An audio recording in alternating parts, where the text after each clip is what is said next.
मांझी जी कभी कभी हमेशा बोलते हैं, कभी कुछ पक्ष में बोलते हैं, कभी कुछ बोलते हैं। बेचारे नीतीश जी का तो मानसिक हालत आप जान ही रहे हैं।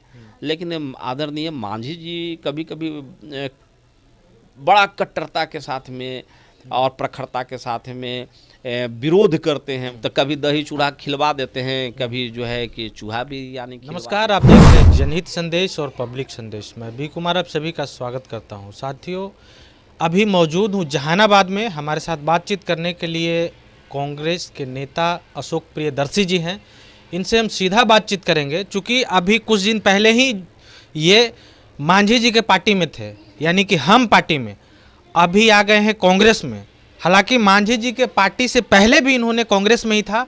अब कांग्रेस छोड़ करके मांझी जी के पार्टी में क्यों गए और मांझी जी के पार्टी छोड़ करके कांग्रेस में क्यों आए, इन्हीं सब मुद्दे पे इनसे बातचीत करेंगे और ये जानने का प्रयास करेंगे कि इनका क्या कुछ कहना है।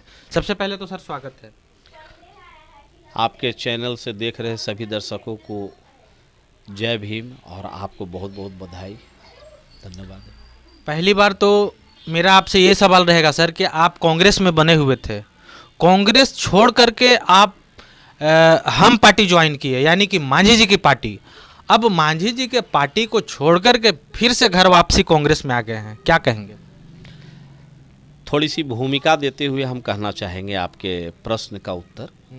भूमिका में यह है कि भारत देश एक लोकतांत्रिक देश है। बिल्कुल। और बाबा साहब के और उनके सहयोगी और उस समय के समकालीन बड़े विद्वानों के द्वारा बनाए गए संविधान पर भारत की नींव है। और पूरे विश्व में अगर भारत की स्थिति अगर मजबूत है और सम्मान की दृष्टि से देखा जाता है तो यहाँ का संविधान भी उसका मुख्य कारण है। और इस हालत में यहाँ जो है दो तरह के राजनीति दल भारत में है। एक रीजनल क्षेत्रीय पार्टी है और एक नेशनल पार्टी है, राष्ट्रीय स्तर की पार्टी है। तो राष्ट्रीय स्तर की कुछ पार्टियां हैं और कुछ क्षेत्रीय पार्टियां हैं। तो इस पर कोई टीका टिप्पणी नहीं है, लेकिन बात यह है कि देश हित में, चूँकि मैं कांग्रेस पार्टी का बाय बर्थ में कांग्रेसी रहा हूँ, हमारे पुरखे भी कांग्रेसी रहे हैं। हम लोग देश के आज़ादी के समय से हमारे यहाँ एक लिस्ट, लंबी लिस्ट है कि हम लोग कांग्रेसी हैं। तो कहीं इधर उधर कोई आटी पार्टी का मामला बनता नहीं है। लेकिन बीच के दिनों में जनसंघी आरएसएस के लोग, बीजेपी के लोग कांग्रेस में पहले से भी घुसपैठिया करके बैठे थे। तो एक देश को आज़ाद कराने वाली एक बड़ा जंगी बेड़ा के रूप में कांग्रेस पार्टी देश को आज़ाद कराया। अब देश को आज़ादी कराने के बाद जो अपना देश का संविधान, अपनी देश की व्यवस्था के साथ देश के विकास में लग गए। यहाँ के बड़े बड़े नेता, कालांतर में जो हुए प्रधानमंत्री, राष्ट्रपति, तमाम जो अपने स्तर के जो लोग थे अपने तरीके से न्याय काम कर रहे थे।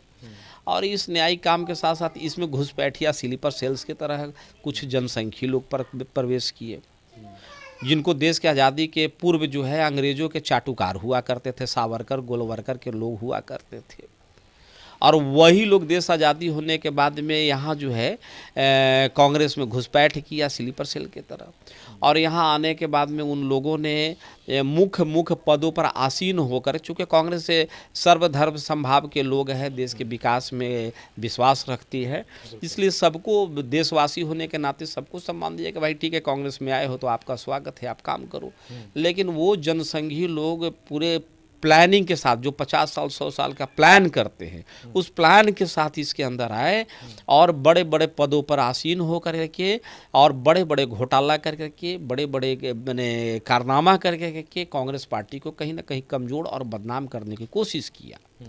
और जब पूर्णतः जब है कि कांग्रेस को जनता के बीच से बदनाम करने की उनकी कोशिश उनके हिसाब से जब पूरी हो गई, तो वो जंगी बेड़ा जो देश की आज़ादी के लिए, विकास के लिए जो कांग्रेस काम कर रही है या कर रही थी, उसके पीछे पीछे चुपके से एक चोर जहाज भी चल रहा था। तो उस बेड़े पे सारे लोग कांग्रेस के बने जहाज को छोड़ करके कि अब तो लगता है कि अब डूबने वाला है, टूटने वाला है, अब ये मैंने समाप्त हो गया, जितना इसको हमको अंदर से कमज़ोर करना था कर दिया, और अपने बेड़े पे लोग वापस चले गए। यानी कि भाजपा की उत्पत्ति होती है और भारतीय जनता पार्टी में सारे जनसंघी अपने सिस्टम से चले जाते हैं और देश को लूटने खसोटने के लिए खास करके कारपोरेट घराने कहने का मतलब देश के लिए अच्छी बात है, कोई आतंकी नहीं है। कारपोरेट तो अच्छा चीज़ होता है, देश के माने आर्थिक स्थिति को मजबूत करता है, लेकिन केवल अपने लिए स्टेट बनाना, कैपिटल बनाना, इकोनॉमिकल रिसोर्सेज बनाना, आम जनता के हित से कोई लेना देना नहीं। उन कारपोरेट घरानों के लिए एक अच्छा भारत की भूमि जो है बीजेपी ने देखा और महसूस किया और उन लोगों के लिए ये बनाया, आज काम कर रहा है। आम जनता यहाँ मर रही है, शिक्षा के स्तर में बुनियादी गिरावट हुई, आर्थिक दृष्टिकोण से सारे लोग बेरोजगार है। कहना आप तो पढ़े लिखे लोग, कई लोग दुकान खोल करके तरह तरह के व्यवसाय करके अपना जीवन यापन कर रहे हैं, बेरोजगारी का दम उनको झेलना पड़ रहा है। तो न तो रोजगार रहा न कुछ भी बचा। अब तो जितना इनको करना, आप कर क्या रहे हैं कि कारपोरेट घराने के जितने सारे जो कंपनी है, इंडस्ट्री है, फैक्ट्री है, उसमें उन लोगों को गुलाम बना करके, बंधुआ मजदूर बना करके उनके जो है सिस्टम को प्रयोग कर रहे हैं और कुपोषित कर रहे हैं देश को। तो इस तरीके से आप कुल मिलाकर के हम संक्षिप्त में अगर हम कहें तो भाजपा का या आरएसएस का स्टैंड रहा था कि देश को कैसे लूटा जाए। तो आज़ादी के बाद, आज़ादी के पहले भी उन अंग्रेज़ों की चाटुकारिता करके लूट रहे थे और देश आज़ाद होने के बाद में अपना बन करके और यहाँ लूटने का काम किया। तो वैसे लोगों से हमारा संघर्ष चल रहा था। आज भी स्लीपर सेल और बीजेपी आरएसएस के लोग कांग्रेस में भरे पड़े हैं, लेकिन यहाँ ओरिजिनल कांग्रेसियों से अब उनको बहुत परेशानी हो रही है। अब क्या हो रहा है कि उन लोगों के खिलाफ हमारी लड़ाई हो रही थी। हम यहाँ कांग्रेस में रह कर के हम आरएसएस जनसंघियों के खिलाफ लड़ाई लड़ रहे थे। वो चाहते थे कि कांग्रेस को और बिहार में डैमेज करें, तो डैमेज करें, और हम लोग चाहते थे कि नहीं कांग्रेस और मजबूत हो और कांग्रेस को नेस्तनाबूद करना चाहते थे। तो वैसे लोगों के खिलाफ हम लोग लड़ाई लड़ रहे थे। उन लोगों ने कहा कि देखिए, जिनको अगर मान लिया इस तरीके से लड़ाई लड़नी है और जिनको बहुत मनुवाद, ब्राह्मणवाद या देश के शिक्षा, गरीबी, बेरोजगारी, भूखमरी, चूँकि यहाँ अनुपातिक जो 90% के लोग हैं, SC ST OBC के लोग हैं, उनकी परिस्थितियाँ बहुत ज़्यादा ख़राब है। उनकी हक की लड़ाई के लिए हम आवाज़ उठाते थे। तो इन जो वैसे मानसिकता वाले लोग थे, उन लोगों ने कहा कि ऐसा काम करिए ना आप कि आप चले जाइए कांग्रेस छोड़ करके, कि यहाँ रहना होगा तो आपको जनसंघी विचारधारा के साथ रहना होगा, नहीं अगर आपको अच्छा लगता है तो आप जाइए। ऐसी बात मैंने ऑथेंटिक तरीके से नहीं कही, बंद कमरे में कहा गया, भाया मीडिया कहा गया। तो हम लोग जैसे लोग भी मजबूर हो गए कि अब लगता है कि परिस्थितियां, राहुल गांधी जी हमारे जननायक, वो पूरे देश में हक हुकूक की लड़ाई लड़ रहे हैं, एकमात्र सिंगल नेता हैं जो अपने कांग्रेस के विचारधारा और महापुरुषों को और पूर्व के नेताओं के विचारधारा पर चल करके कांग्रेस को जिंदा करने की कोशिश कर रहे हैं। अब बिहार किसी कारण बस परिस्थितियाँ अनुकूल नहीं हो रही थी, तो हम लोग भी बड़ा परेशान थे। आज से कांग्रेसी लोग पलायन कर रहे थे, मजबूर होकर के टॉर्चर किया गया हमें। तो हमें लगा कि जीतन राम मांझी जी कम से कम एक शेड्यूल कास्ट के नेता हैं, तो उनके अंदर कुछ नैतिकता होगी, आरएसएस से अलग होंगे, चूँकि वो भी पुराने कांग्रेसी थे। जीतन राम मांझी जी पुराने कांग्रेसी थे, मंत्री थे। तो हमें लगा कि नहीं, कम से कम उनके अंदर उस तरह की कुछ भावनाएं रही होंगी। तो हम उनके साथ गए कि भाई परिस्थितियाँ, आप भी कांग्रेसी रहे हैं, आप भी मने अलग हो गए, तो इस परिस्थिति में हम आपके साथ आए हैं, ऐसी परिस्थितियाँ हैं। लेकिन उनके अंदर बिल्कुल जनसंघी विचारधारा घर कर गई।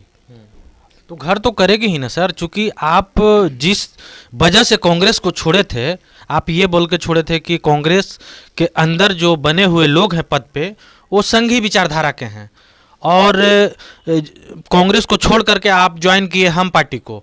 तो जाहिर सी बात है कि हम पार्टी अभी वर्तमान में बीजेपी के साथ में अलायंस में है, जाहिर सी बात है कि वो संघ के सपोर्ट में ही रहेगा।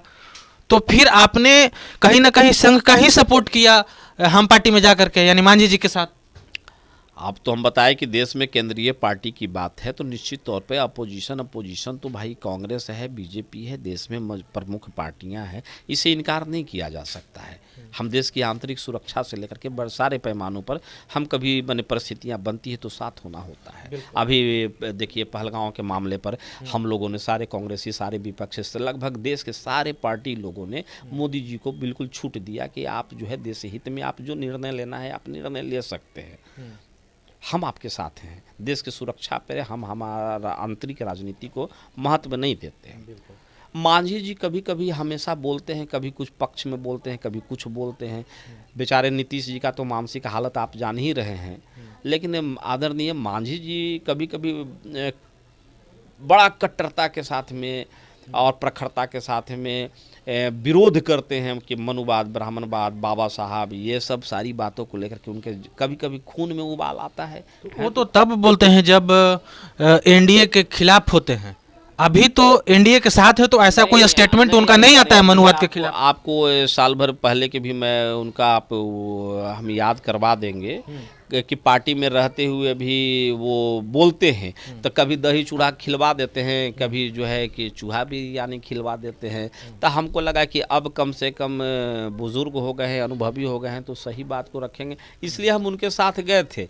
लेकिन उनके अंदर कहीं से भी मैंने बाबा साहब के सिद्धांत उनके अंदर दिखाई नहीं देता है, देश हित की बात दिखाई नहीं देता। उनके यहाँ केवल परिवारवाद है और वो केवल अपने परिवार के लिए और जनसंघियों की गुलामी करनी, तो उनकी भी गुलामी कर रहे हैं। हमको लगा ये तो गलत बात है। इसी क्रम में केंद्र ने बहुत बड़ा फैसला लेता है बिहार के कांग्रेस को मजबूत करने के लिए, तो फिर हम जैसे लोगों को, सारे लोगों को सोचना हो गया कि नहीं चलो कांग्रेस को फिर से बिहार में मजबूत करने के लिए अगर केंद्र सोच रही है मजबूती के साथ, राहुल जी का लगातार दौरा जब बिहार में होना शुरू हो गया तो फिर हम लोग वापस कांग्रेस में आकर के फिर कांग्रेस को मजबूत करने के लिए, और हम लोगों ने यह निर्णय लिया कि नहीं, दुश्मनों के खेमा में जाकर के दुश्मनों से पार नहीं पाया जा सकता है। कम से कम हम कांग्रेस के अंदर जो हमारे दुश्मन बैठे हैं उसको तो हम यहाँ से हटा सकते हैं। तो हमारा घर है और घर में थोड़ी बहुत नाराज़गी हो जाती है, आपस में थोड़ी बहुत नाराज़गी किसी बात को लेकर के, इसी बात को लेकर के, किसी अन्य बात को लेकर के नहीं, विचारधारा की लड़ाई को लेकर के हुई थी।